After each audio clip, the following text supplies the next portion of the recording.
pagkikita nila Stephen at Caroline ay giniit ng binata na baka may emergency lang na pinuntahan si Attorney Lumahan na ganamang sinabi ni Caroline na sana yun ang totoong dahilan dahil hindi siya sumunod sa usapan nila na magkikita silang dalawa. Kinumusta naman ni Stephen ang dalaga, sabay nagpasalamat siya dahil pumayag siyang makipagkita sa kanya na hindi niya yun inaasahan, sabay humingi ng sorry dahil sa nangyari sa lasinphone niya.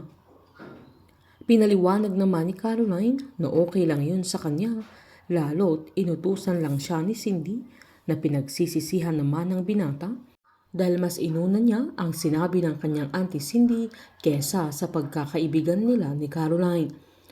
Biniro pa ng binata na sobrang sungit ni Caroline noong mga bata pa sila na pinansin lang sila ni Caroline dahil may dala silang candy ni Jersey. Sabay inabot niya yung candy na dala niya na katulad ng candy na laging binibigay ng mama niya noong bata pa siya, na nagbago lang ang lahat noong nangyari ang matchmaking sa kanilang dalawa na hiniling pa ni Stephen na kalimutan muna nila yung matchmaking na ibalik nila yung dating closeness nila kagaya ng dati. Sabay giniit niyang namimiss na niya ang dalaga, sabay nangako siyang bilang kaibigan niya ay tutulungan niya ito at mananatili siya sa tabi niya, na nagpasalamat naman agad si Caroline.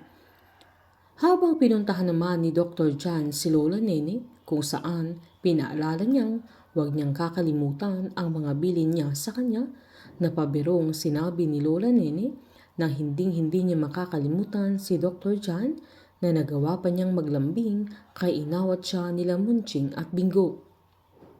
Nang asarin ni Snoop si Lola Nene ay sinaad ng matanda na pareho na silang single ni Dr. John, na maiksi lang ang buhay kaya walang masama kung magmamahalan silang dalawa, na bigla namang napaisip si Bingo. Kinagabihan naman habang naglalakad si Bingo ay tinawagan siya ni Snoop para mag-inuman sila, na ganamang sinabi ni Bingo na sa susunod na lang dahil pupunta siya kila Caroline para isurprise ang dalaga na may dala-dala pa siyang balut. Sakto namang hihatid ni Stephen si Caroline, na sakto ding kakarating ni Bingo sa harap ng bahay ng dalaga, kaya nakita niya ang dalawa na pumasok pa si Stephen sa mansyon. Hindi na tumuloy si Bingo, na sinabihan na lang niya ang sarili niya na may next time pa naman. Kinaumagahan habang nasa higaan pa lang si Bingo ay naalala pa niya ang unang pagkakataon na dinala niya si Caroline sa bahay nila na napagkamalan siyang kidnapper.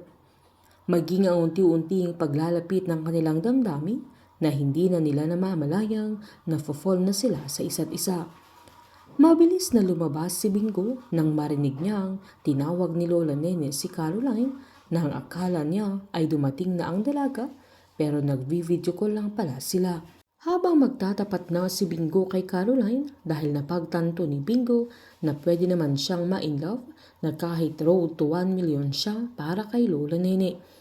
Painit ng painit ang mga tagpo, sabay-sabay po nating subaybayan ang advance episode at ang nalalapit na pagtatapos ng Can't Buy Me Love dito po sa aking channel. Patuloy lamang pong manood at mag-subscribe para ma-update po kayo sa mga susunod na episode. Marami pong salamat.